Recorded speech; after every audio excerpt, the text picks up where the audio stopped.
Days of Grand Europe trip with easy EMI of rupees 25,000 only with GT Holidays. Interim Media Works தயாரிப்பில் ரக்ஷன் கேவியோதினா நடித்துள்ள மறக்குமா நெஞ்சம் பிப்ரவரி 2 முதல் திரையரங்குகளில். நினைவில் நிற்கும் திருமணப்பட்டு Vivaha the Chennai silks.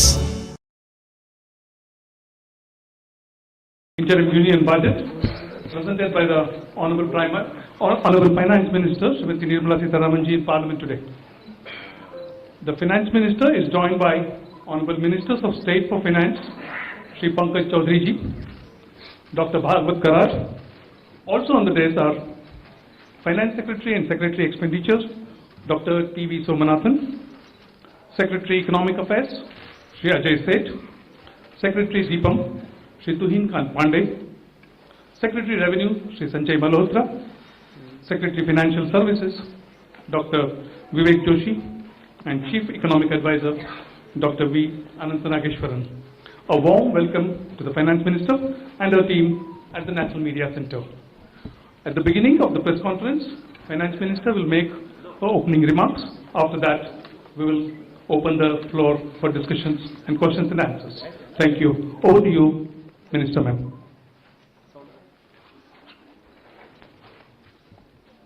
So, thank you for coming here today.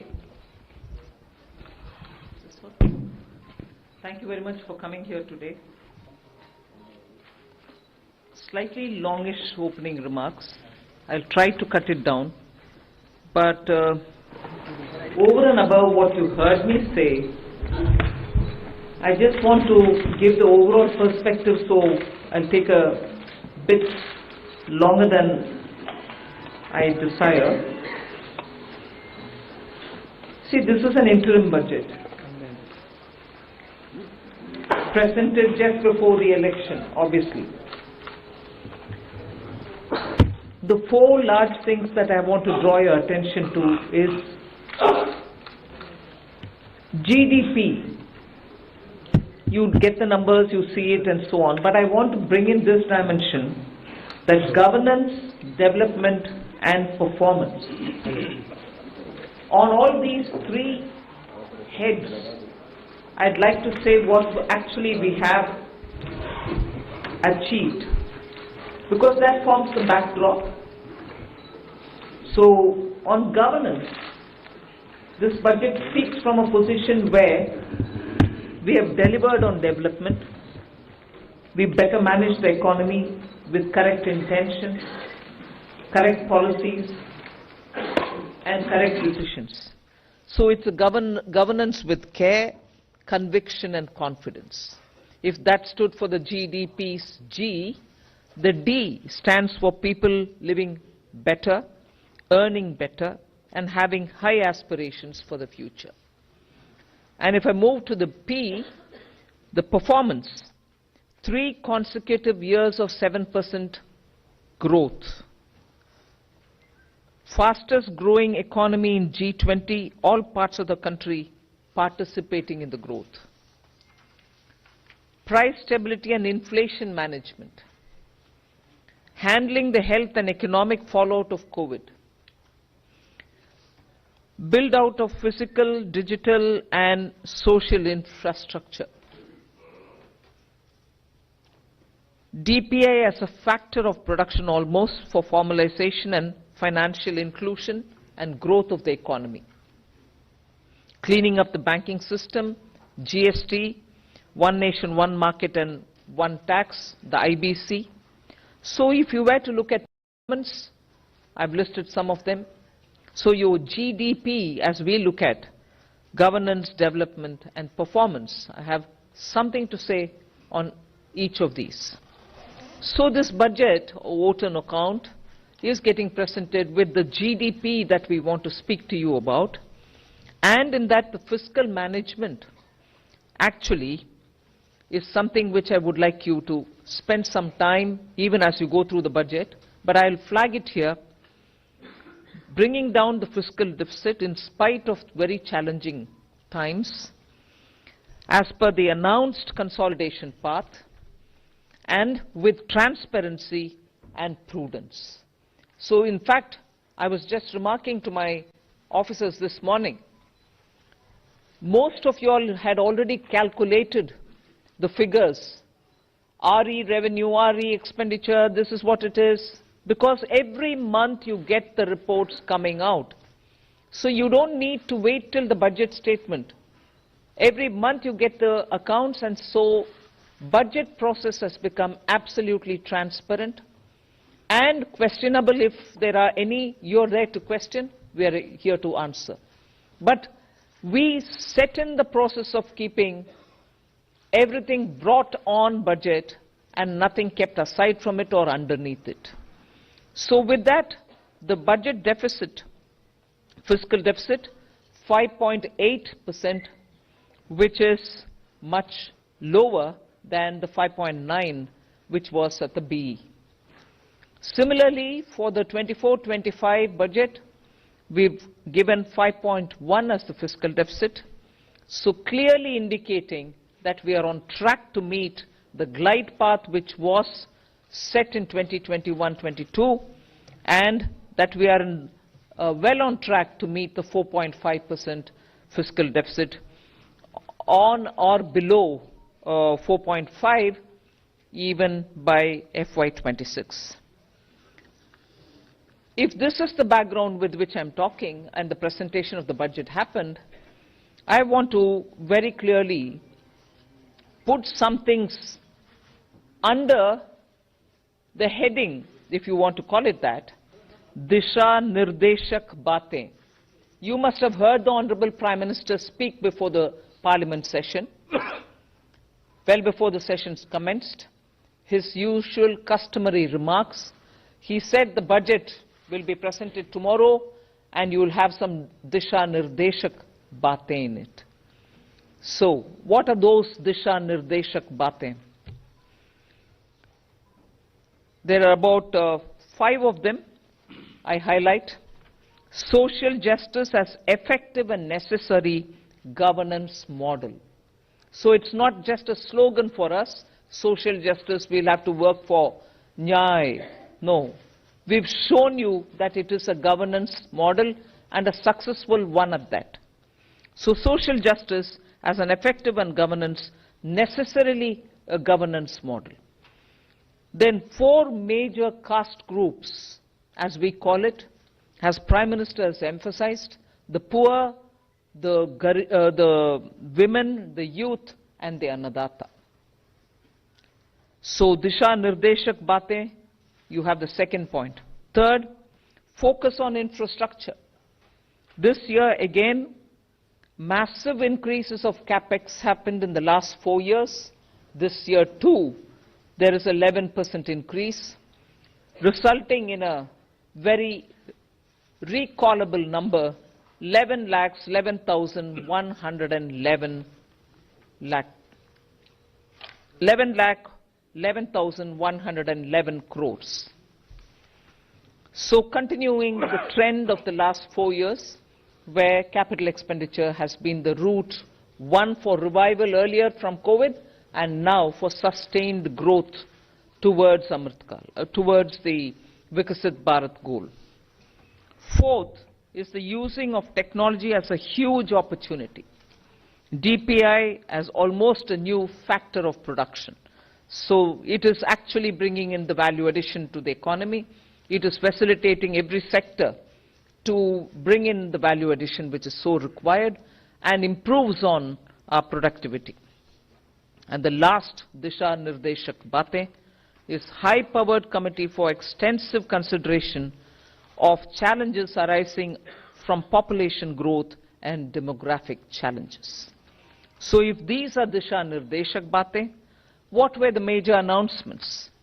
I'll recall very quickly 12 of them. I'm not spending any time except for reading out what those 12 are. 2 crore more homes under the PM Awas Yojana. We already completed nearly the 3 crore.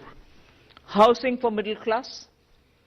Rooftop solar for at least 300 units of power generation every month, which will be muft bijli for the households. There will be some assistance and some kind of a funding which will be extended. So you're generating renewable energy, providing the renewable energy generators the free that which they would want to use, and over and above that, the surplus that they produce can be used for selling and earning money out of it. Enhancement of target for Lakpati Didi from 2 crore women to 3 crore women. Preparing and empowering the MSMEs to grow and compete globally. Aligning regulatory environment for them. The sixth is making sure that the eastern region, and when I say eastern region, I'm not talking about northeast. Northeast will get the attention that they've been getting all the while. They will still continue to get it, and they will be on the top of our priority. But when I say the eastern region, I'm talking about Bihar, Jharkhand, Chhattisgarh and Orissa, making sure that they'll become the engines of growth for the new Amritkal India that we are trying to use as a bridge towards leading to Vikasit Bharat 2047. And Eastern India, I've missed out on West Bengal, please add it, Bihar, Jharkhand, Orissa, Chhattisgarh and West Bengal. Next generation reforms will be carried on, building consensus with states and stakeholders for reform, perform, transform. 3 major corridors which are programs for railways, for logistics efficiency, and they have been explained. The important point that I want to highlight there is to make sure for Vikasit Bharat, you just don't need to build for better passenger convenience, you need to build for better passenger convenience. You need to give them safety. You need to shorten the traveling time for them. So one of the corridor is going to give emphasis for high density routes where passengers traffic is very high. We need to bring efficiencies and better safety in those areas. But for Vikasit Bharat, passengers need to move as they wish. But equally, materials, raw materials, building goods, cement, rare earths, minerals, we need them to move efficiently as well. So the corridor will take care of that as well.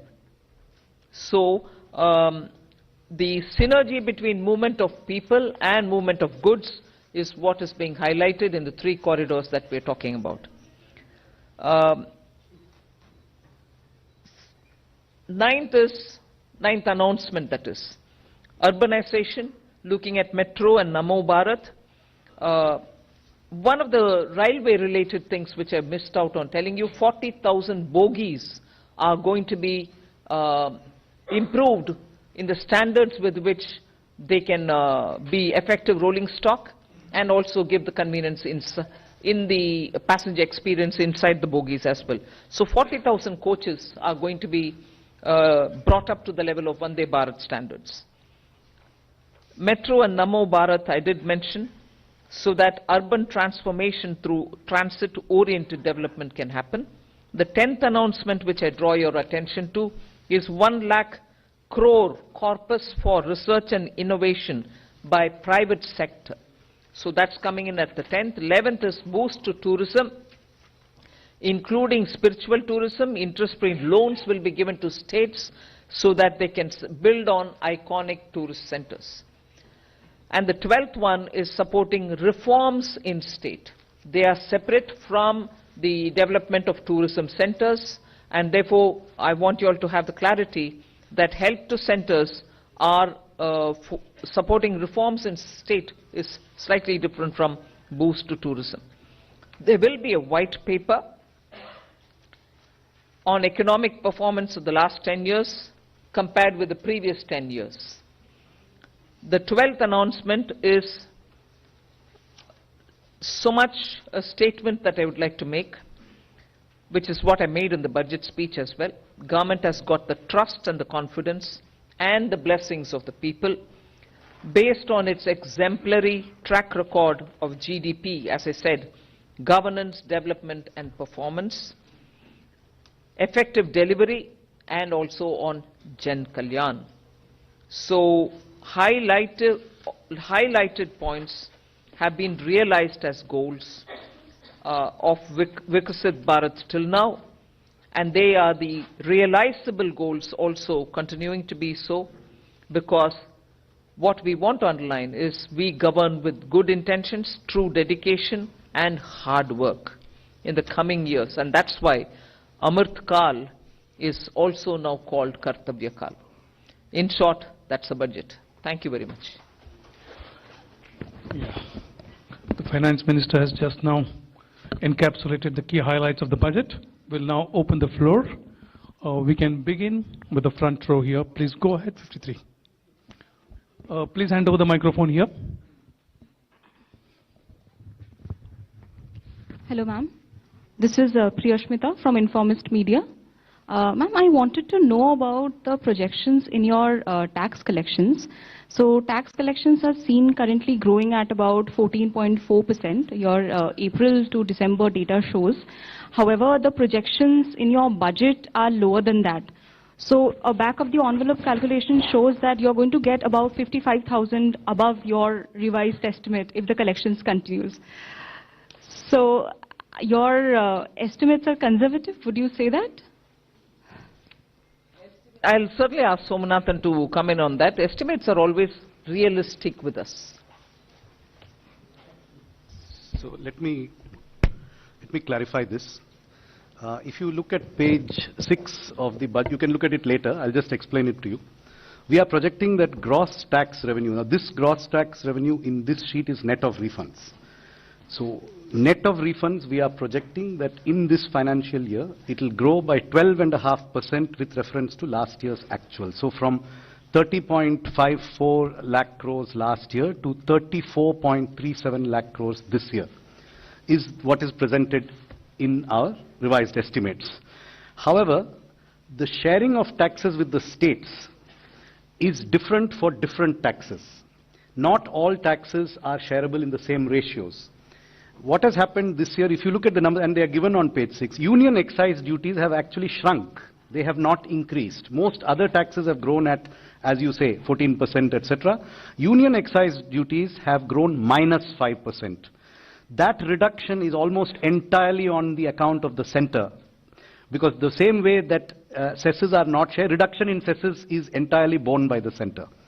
So as a result, the state's share has increased by 16.5% in our revised estimates. Between the state share in the revised estimate and the state share last year, there's an increase of 16.5%. So taxes are growing 12.5% net of refunds.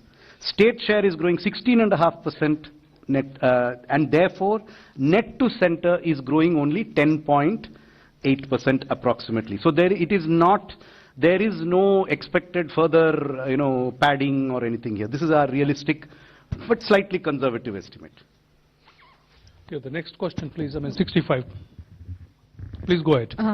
Hi ma'am, I'm Kriti from Informist Media. So you mentioned that CAPEX, there has been a push towards CAPEX. However, the CAPEX jump for this year is 11%, right? Which is lowest in last 4 years. So are we moving towards a place of moderation in CAPEX? And secondly, while the budget, this is another unrelated question, while the budget clearly says that you are committed to your 4.5% target, you have also been recommended to bring down your debt to GDP ratio to 40% level, which still stands above 50%. So how are we looking towards moving towards that target? Thank you. First of all,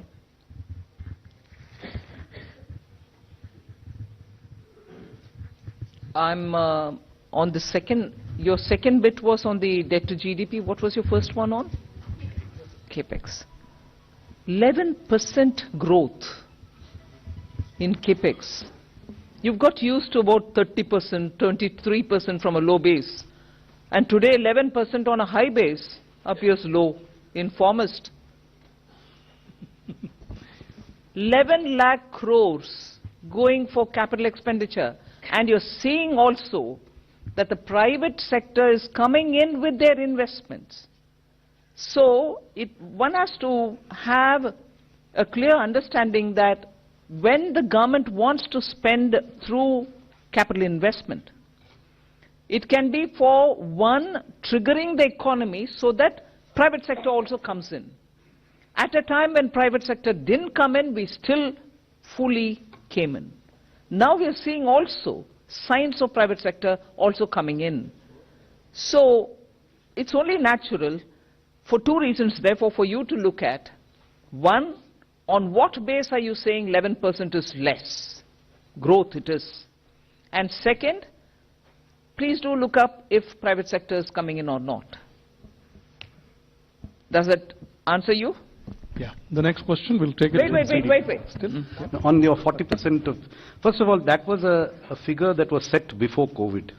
Its relevance today is something that has to be looked at completely afresh. And in fact, in 21-22, the finance minister had set out a particular fiscal consolidation glide path, which is the post-COVID glide path. I would only point out that today India's debt to GDP ratio is one of the lowest in the G20 apart from other countries. So we have to look at things in today's context, not based on a historical relic of a report which was prepared long ago before COVID happened.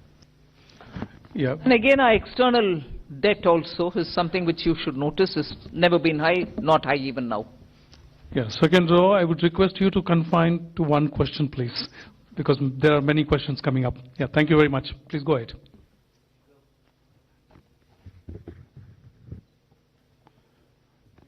Yeah. दूसरा give this another नमस्कार mic. Ma'am, आलोक प्रियदर्शी हूँ मैं CNBC आवाज से। मेरा सवाल ma'am ये है कि एक कंज्यूमर के नाते, एक टैक्स पेयर के नाते हमेशा लोगों की ये उम्मीद रहती है, या इस देश में कैसे कह सकते हैं कि चुनाव इतने ज्यादा आते हैं कि लोगों को लगता है कि जब चुनाव आएंगे तो उनकी जो मांगे हैं वो पूरी हो जाएंगी, टैक्स के मोर्चे पर कहें, या फिर जो पॉपुलिस्ट मेजर्स सरकार लेती है। लेकिन क्या इस मिथ को क्या ये सरकार तोड़ना चाहती है कि जब चुनावी साल होगा तो पॉपुलिस्ट बजट नहीं देंगे? जिस तरह से फिस्कल प्रूडेंस की आपने बात करी, आपने फिस्कल प्रूडेंस को लेकर काफी जोर दिया है इस बार बजट में, तो ये इस बात का कॉन्फिडेंस सरकार को ज्यादा है कि वो अगली बार पूरी तरह से आके और जनता के जो उनकी उम्मीदें हैं उनको पूरी करेगी, या फिर सरकार इसी तरीके से जिस तरह से फिस्कल प्रूडेंस का जो रास्ता है उसको अख्तियार करेगी और उसी हिसाब से चलती रहेगी, और चुनाव के मौके पर लोग, आम आदमी एक्सपेक्ट ना करें कि कोई पॉपुलिस्ट बजट आ सकता है? आप डिस्कशन जैसे प्रश्न पूछ रहे हैं भाई। मैं पहले से बोलते आई हूं और माननीय प्रधानमंत्री जी भी इस विषय में बोलते थे, कल परसों भी उनका बयान है। वोट ऑन अकाउंट क्या है, कैसे है, आपको मालूम है। So we largely kept vote on account as vote on account, but also showed how the economy will be moving forward and what's our plan for it. Who are we going to aim at when in July, when we come back to present a budget? Who are the sections who will be addressed? What are the kind of investments we'll make? However, very clearly showing that on capital expenditure, we are showing an increasing growth. More money is being put in for that, for innovation, and so on. So announcements भी है, ये नहीं है कि vote on account है इसमें कुछ और नहीं है। announcements है, दिशा निर्देशक बातें भी है। So vote on account and interim budget को कैसे, किस हद तक उपयोग कर सकते हैं, और वो भी कॉन्फिडेंस सरकार, उस हद तक हमने यूज ही किया है। Yeah, Z Business, and after that you hand over the microphone to your right. Yeah.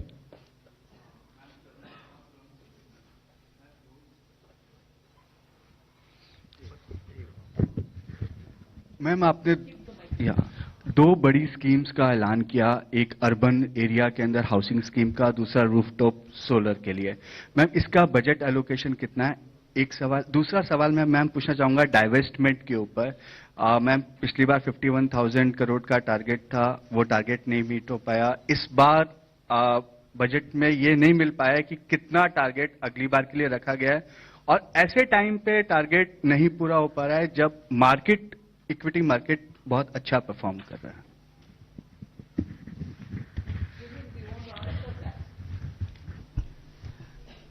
पहली बात तो मैं ये स्पष्ट करना चाहूंगा कि जो डिसइन्वेस्टमेंट है उसमें हम वैल्यू लॉकिंग का प्रिंसिपल लाते हैं। आपको एक मैं छोटा सा उदाहरण देता हूं। हमारे जो 61 लिस्टेड CPSCs हैं और 16 PSBs हैं, एक यानी कि 1 जनवरी 2021 में, यानी कि 3 साल पहले उनका combined market cap 15 lakh crore था और आज के वक्त में वो 58 लाख करोड़ है। तो हमने 42 लाख करोड़ की वेल्थ क्रिएट की है पब्लिक सेक्टर में, और उसको माइनॉरिटी शेयर होल्डर्स जो उसमें हैं उन सबके साथ उनकी वेल्थ शेयर हुई है। तो आप वेल्थ इफेक्ट नहीं देख रहे हैं, आप सिर्फ उसमें से वेल्थ में से हम क्या निकाल रहे हैं, लेकिन वो जो वेल्थ जनरेट करना भी इक्वली इंपॉर्टेंट है। एक साल अलोन में हमने 25 लाख करोड़ का एडिशन किया है। तो आप समझ सकते हैं कि 2014 से जब हमने 4.2 लाख करोड़ का डिसइन्वेस्टमेंट किया है और 4 लाख करोड़ का हमने डिविडेंड लिया है CPSC से, 8.5 लाख करोड़, उसके मुकाबले एक ही साल में 25 लाख करोड़ का हम मार्केट कैप ऐड कर रहे हैं। तो ये जो वैल्यू अनलॉकिंग स्टोरी, इसका मतलब ये है कि आपको डिसइन्वेस्टमेंट करना है तो वेल्थ भी इंप्रूव करनी है, शेयर की वैल्यू भी लेनी है, और तब डिसइन्वेस्टमेंट कैलिब्रेटेड वे से करना है। इसलिए सरकार ने डिसइन्वेस्टमेंट का एक तो हमने कोई फिक्स टारगेट भी इसे नहीं रखा है। हमने ये कहा है कि हम एक अदर रिसीट्स में एसेट मोनेटाइजेशन हो, डिसइन्वेस्टमेंट हो, वो सब जाते हैं। और दूसरा रिसीट का एक इश्यू है कि हम कभी भी यदि हमें अपॉर्चुनिटी मिलेगी इससे ज्यादा भी कर सकते हैं, लेकिन एक उसको फिक्स्ड मार्केट सिग्नल ये देना कि हम शेयर बेचेंगे ही बेचेंगे, इसी प्राइस पे बेचेंगे, उसके कारण उसका प्रतिकूल असर मार्केट में पड़ता है।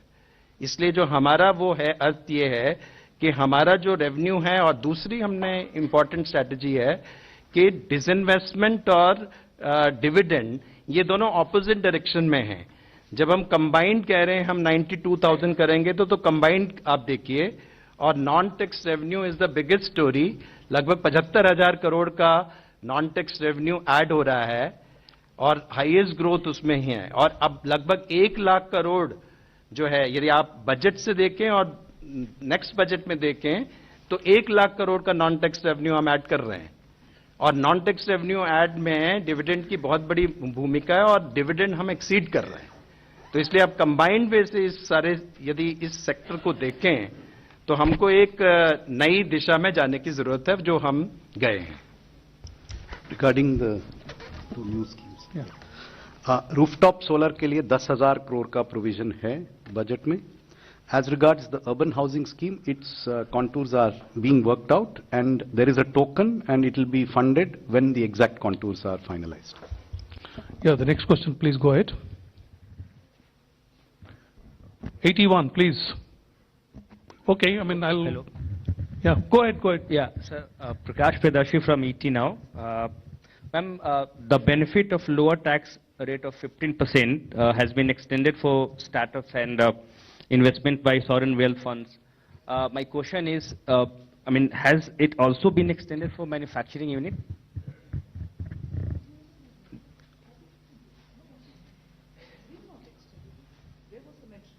No, I'm asking, I'm seeking clarity. No. Thank you. Yeah, Bloomberg, Ruchi. Ma'am, some of the rating agencies have said that they will take a call on a ratings upgrade for India only after the next budget. But given that this budget of yours, you did say that it has been transparent, you've maintained the path of fiscal prudence as well. What will be your message for rating agencies? Not only aligning with the fiscal consolidation roadmap that we gave earlier, but bettering it. Is that one simple, straightforward message which every rating agency should take on board? Should take on board. Ma'am. Yeah, please go ahead. Yeah. Sapna here from CNBC TV 18. Ma'am, two questions. One very broad, generic, excellent work in terms of fiscal consolidation. Just want to understand, is it slightly ambitious to have a 5.1 number right away in the interim budget? I mean, broadly expectation was July budget, you know, you will start kind of... No, I don't mean that. No, I don't mean that, but just try to understand, like in 2 years, you'll be able to do below 4.5%. Very broad understanding, ma'am. One is that. Second, ma'am, you're talking about next generation reforms. Within that context, the government has had a massive privatization agenda. There doesn't seem to be, any mention of that as of now. Just heard to him. Sapna, you're asking the same thing. No, but went elaborately on it. But will you still be sticking to it? Just broadly wanted to understand.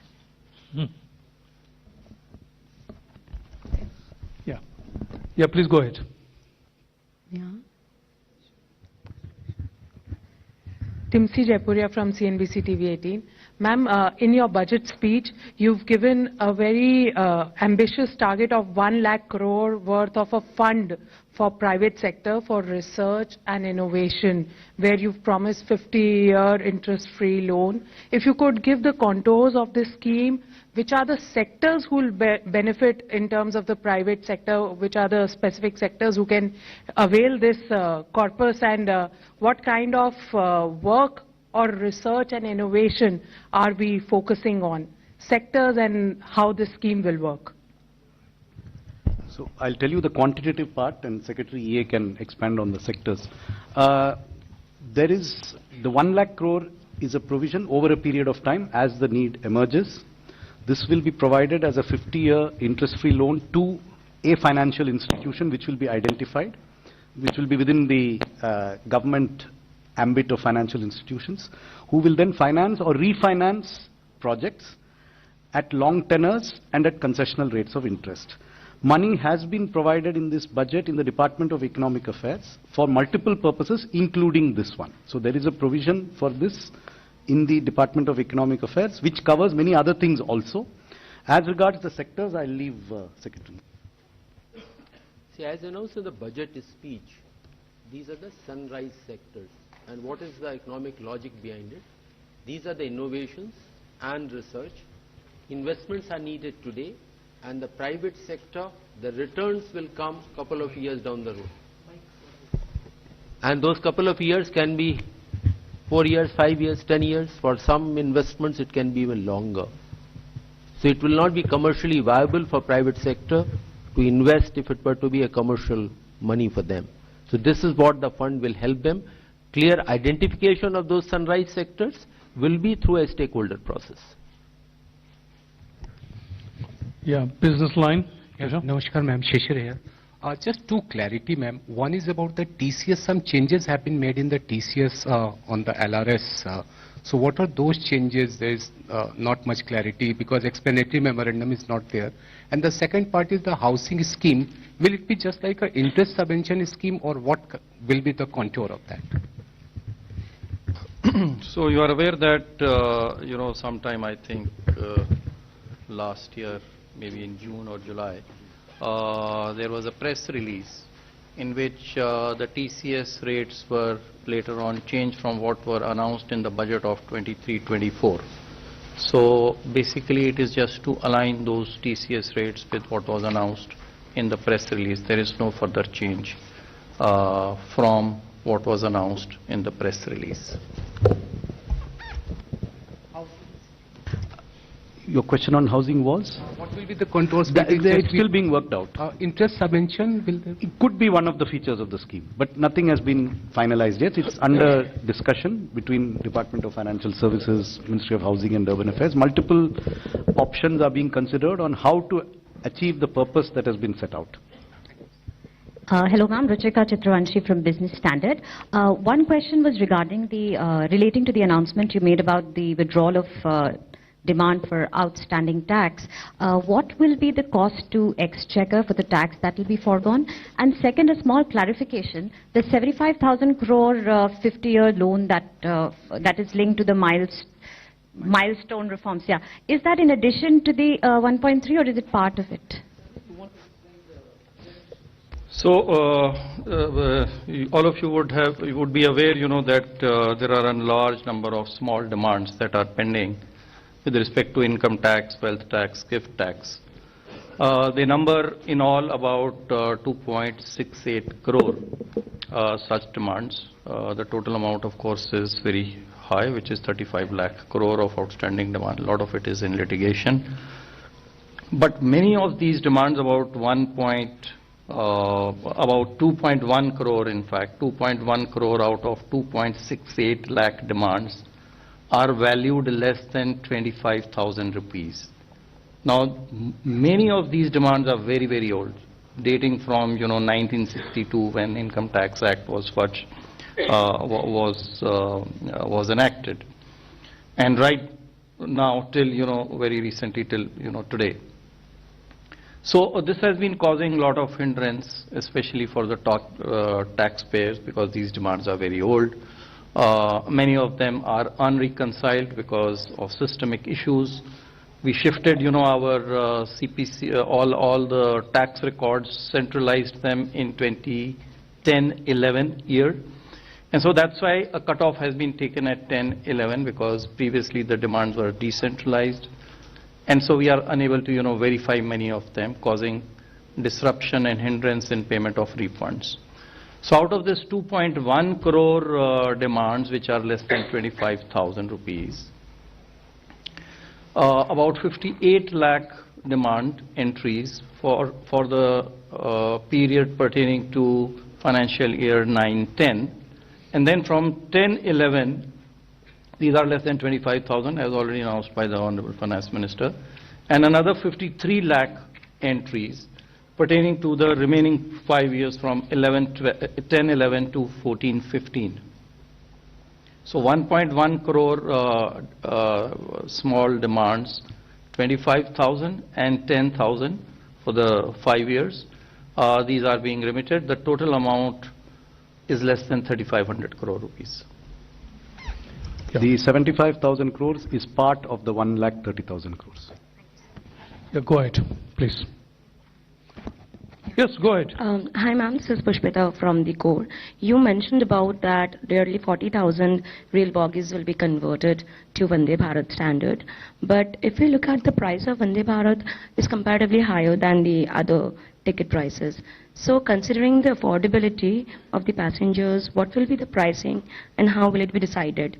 If you could. It's up to the railways, but Vande Bharat trains are one thing.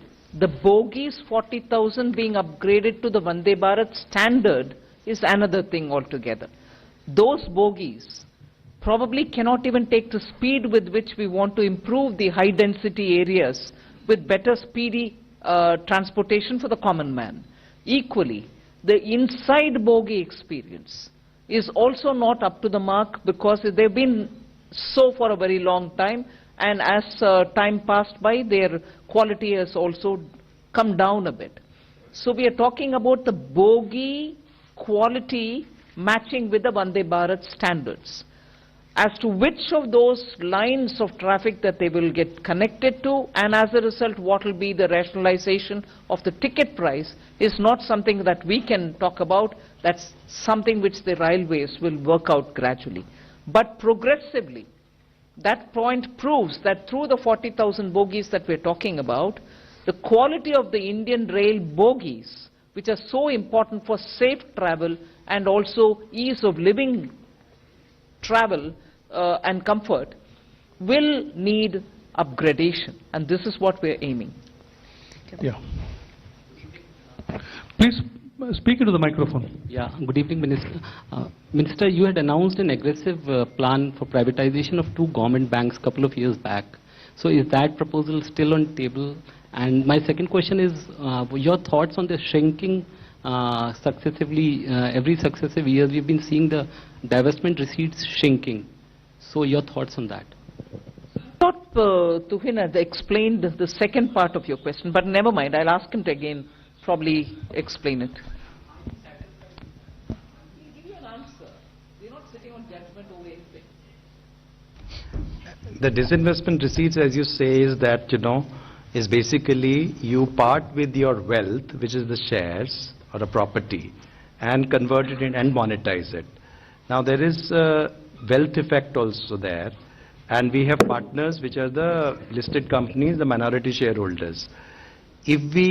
Our point is that we are also, taking care of GDP, as FMM mentioned, in respect of CPSEs. If you look at the CPSE's performance, whether it comes to capex of 3.2 lakh crore, whether it is their growth story, whether their investment in green energy, whether their performance in return on capital employed, whether you look at return on equity. On all fronts, we are seeing that they are big market players, they continue to improve, and therefore they continue to reward shareholders, including the government. Government is a majority shareholder, but a large part of our shareholders are minority shareholders.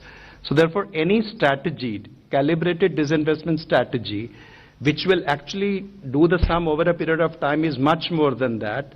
And besides, the shares also give you dividend, and we have a consistent dividend policy too.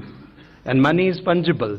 So we have to have a new paradigm in terms of thinking about, and not to just keep on parting with our wealth at one stroke. We can always do it in a gradual, calibrated way. We'll take a question from the right side, ma'am. Please go ahead. Yeah.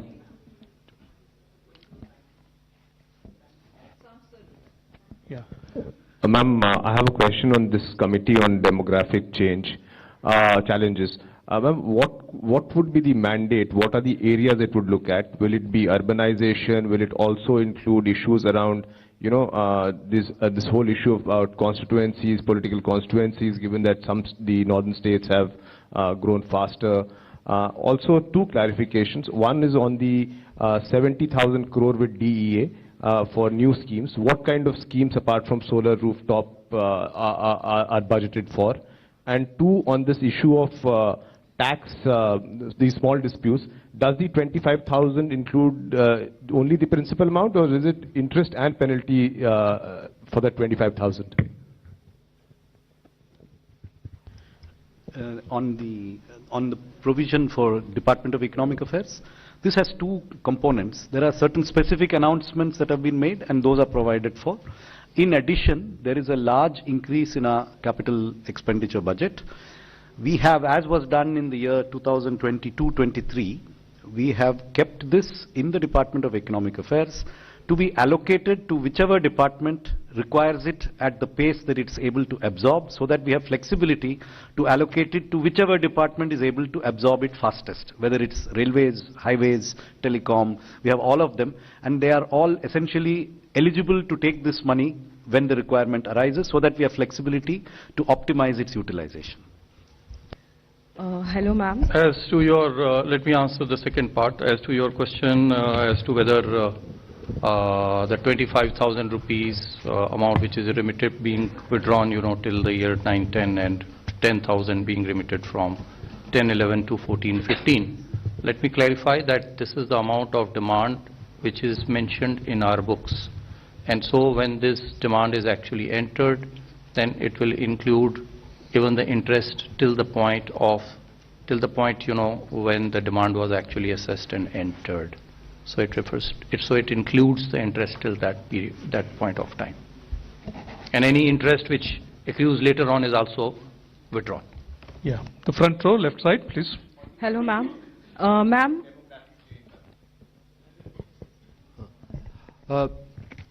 See, when we talk about demography, it is an opportunity, it is a challenge.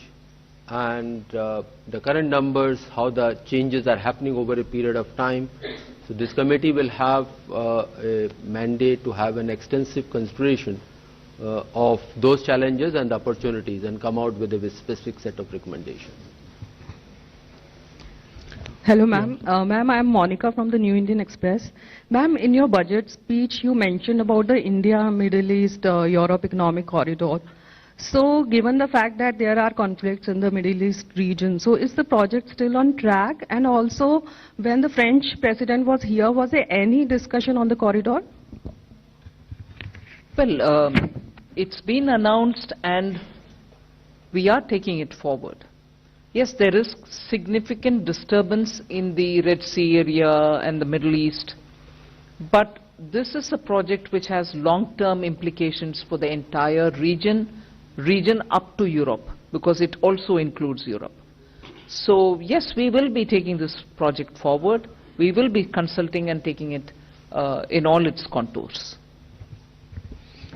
Okay, the second last. Ma'am, Himanshu Shekhar from Himanshu. here, ma'am, yeah, NDTV India. Second last floor, madam. Ma'am एक महत्वपूर्ण घोषणा आपने की है प्रधानमंत्री आवास योजना को लेकर अगले 5 साल में आप 2 करोड़ घर बनाएंगे क्या ये फैसला हुआ है कि इसमें से कितने घर आप ग्रामीण इलाकों में बनाएंगे और कितने शहरों में जैसा कि पहले ग्रामीण के लिए बनाएंगे ग्रामीण के लिए 2 करोड़ और घर बनाएंगे हाँ। और ये 2 करोड़ 95 लाख का जो आपका टारगेट था वो आपने पूरा हो गया है 3 crore we are close to achieving 3 crores and over and above the 3 crores ये 2 करोड़ है और इसके लिए फाइनेंशियल कुछ एस्टिमेशन हुआ है कितना एलोकेशन करेंगे आप The allocation is provided for. It will be supplemented when the costing is worked out for these additional. But there is a provision to kick it off in the coming year. Thank you, sir. Yeah, please go ahead.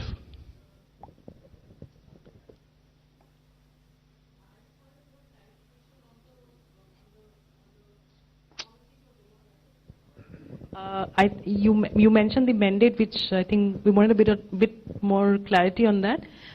Is it going to be something similar to the population control bill that has been spoken about in the past, or is it going to have a different mandate, which is needed? Say the budget speech says, and I'm already responded to that.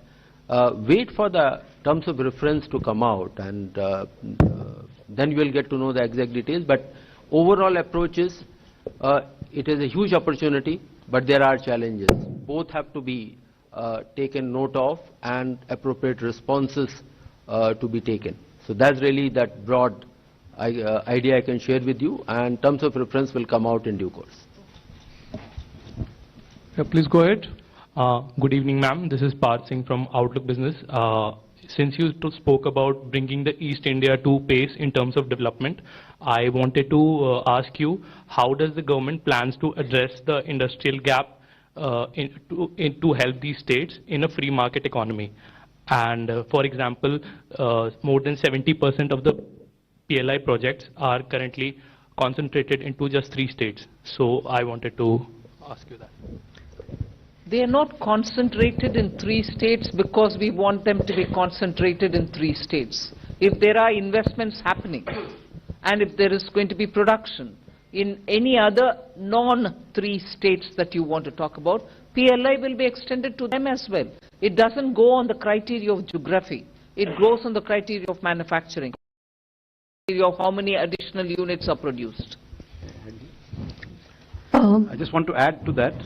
The public sector investments have gone substantially to the eastern region, whether you look at gas pipelines, new fertilizer plants, or even new LHB railway rolling stock, which is being manufactured in Bihar. So a considerable amount of the public sector investment is focused on the eastern region. Yes, please go ahead. Yeah, if I can add on this particular one, as we are all aware, aspirational districts program in those districts is making a very significant change. 60% of those districts happen to be in eastern India. And when the people are better educated, etc., then more economic opportunities get generated there because skilled manpower is available in those areas. So we'll see over a period of time, and that is what the government will also be providing appropriate support. Ma'am, this is Nivedita Mukherjee from the Sunday Garden. This is with regard to the National Monetization Pipeline that was launched in August 9, 2021. And with regard to your focus on infra in this budget, do we see also that going forward, and what has been the progress? Ma'am, these are 2 different things. A very large part of infra assets are held by those infra agencies or the public sector undertakings. So as they embark upon their more capital investment, they also monetize some of their assets and plow it back. Some of the assets are owned by the government, so those monetization proceeds come to the government. So that one is going on, and that periodically those numbers come out, and if I recall, next year is also a very ambitious number for monetization. But everything doesn't come to the government there. Ma'am, I have a question. Actually, could you please elaborate? Identify yourself, then ask a question. I am Bani Kinkar Patnaik from the Economic Times. Ma'am, could you please elaborate a bit on the proposed changes in the calculation of agricultural income under the new tax regime. And ma'am, on the 75,000 crore loan. Say under the new tax regime, income from agriculture? Yes, yes. Huh? I mean, some Where are we? some reports I saw, ma'am. That's why I'm not here to answer some reports. We'll go ahead. Ma'am, on this 75,000 crore, interest-free loans to states, since it is part of 1.3 lakh crore allocation under capex, so will the same, reforms conditions continue, or will there be additional reforms conditions? The specifics will be worked out, and it will be reform linked. What reforms, how much, for what, is something that will come when the guidelines are issued. Yeah, please go ahead. Yeah. Hi, ma'am. This is Vikas from The Hindu. In last year's finance bill debate, during the debate, you had announced the formation of a new committee to review the national pension system benefits to central government employees. And there was an expectation that, by 6 months or so, we might have some outcomes that you could consider. So, can we expect that anytime soon, or do you think that might be left for the full budget now? One. And secondly, you've committed your government to, taking forward the next generation reforms. I want to get some sense of what are our priority areas there. And lastly, sorry to take a stab at it again, but this population growth committee that we're looking at, is it likely to happen after the census, because we've not had a census for a while? And as per the National Family Health Survey 2020 numbers that we have, our total fertility rate is already below the replacement rate at around 2.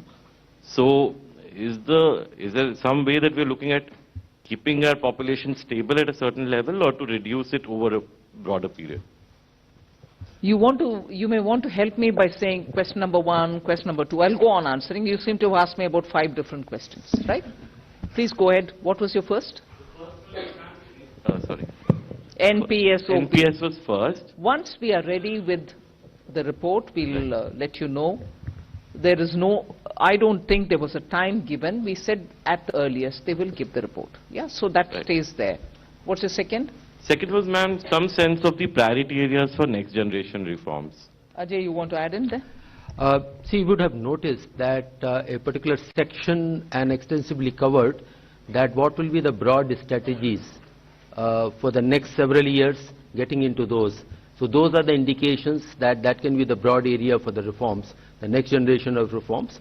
But that's not an exhaustive list, but the broad sense you can get it from there. Yeah. And the third was, ma'am, the population bit. The third was the population bit, ma'am. I think Ajay has answered. Yeah. I think, please confine to one question, because, many questions are still there. Please go ahead. Yeah. Good evening, ma'am. Janani from NDTV Profit. Ma'am, I would like to get some perspective on some of the scheme outlays. One being the capex infusion to OMCs. In FY24 budget, there was 30,000 for retrofitting, petroleum retrofitting for OMCs. This, in the revised estimate, it was said that 15,000 only would be allotted ahead of the budget, but later we are seeing that the same 15,000 amount is there for FY25. Just want to understand if the same has been deferred. And also on the fertilizer subsidy, comparatively it's lesser, so the reason or reasons behind that math. On the oil marketing company public investment, the requirements were reassessed, and it's also been deferred to next financial year. So it has not been provided in the revised estimate. So it was not that it was provided. They're just coming out with the revised estimate. So it is not going to be in this financial year. It's been provided for in the next financial year. And the second part was? Fertilizer subsidy. Fertilizer subsidy is estimated based on recent trends in global ammonia and fertilizer prices, which have been on a downward trend for the last 6 months. So it's our current estimate based on the best information we have right now, which is very different from the prices which were there during the early part of this year. Adrija from Money Control. You have assumed a nominal GDP of 10.5 for the budget. So that would, just wanted to know the division between the real GDP growth and the deflator. Also, the tax collection growth is seen at 11.5, if I'm not wrong. So there seems to be a more significant gap between the two, which we've seen a trend in the past. One more clarity, I'm sorry for adding. This is with regard to a mention that the average real income of people have increased by 50% with moderate inflation, mentioned in the speech. Just want to clarify, is this linked to investment rate or per capita income? Thank you. Answer. Again, you have to help me out, and you asked 2-3 questions. So again, for the budget purposes, it is the nominal GDP which is relevant. That's how the fiscal deficit and other deficit numbers are done. So that estimate is 10.5%. And I recall last year, again, several of you said that are we underestimating, overestimating, etc. We said we have a realistic number. Of course, this year it has been a little lower, 8.9. So our sense is that next year, 10 and 10.5% nominal growth rate is a reasonable number. As far as real growth is concerned, the breakup is not a budget issue. You would have seen the document which Chief Economic Advisor has brought out just 2 days back, and he has extensively covered his take on what the real growth would be. And so you would have read that document already. Your second question? The 50% 50% is I said that announcement, or rather the data which has been shared in the budget, is in real terms. So that has nothing to do with inflation. You are combining the two issues here. There's on a constant prices, income has gone up by 50%. There's yet another statement which is coming up. There has been a moderate inflation. Inflation has been kept within the policy band, except for the post-pandemic period. If you take the 10-year period, it has been well within the policy band. I'll request. I'll just clarify. I'll just clarify this. I think the reference to the growth in real per capita income is 56% is the growth between FY14 and FY23. That's what ma'am was referring to in her speech. And 57% growth in real per capita GDP. Okay? That is what she was referring to. Thank you. Yeah, please go ahead. I'm Meghna Mittal from Money Control. The government has announced in the budget lowering the market borrowing for next financial year, the gross market borrowing.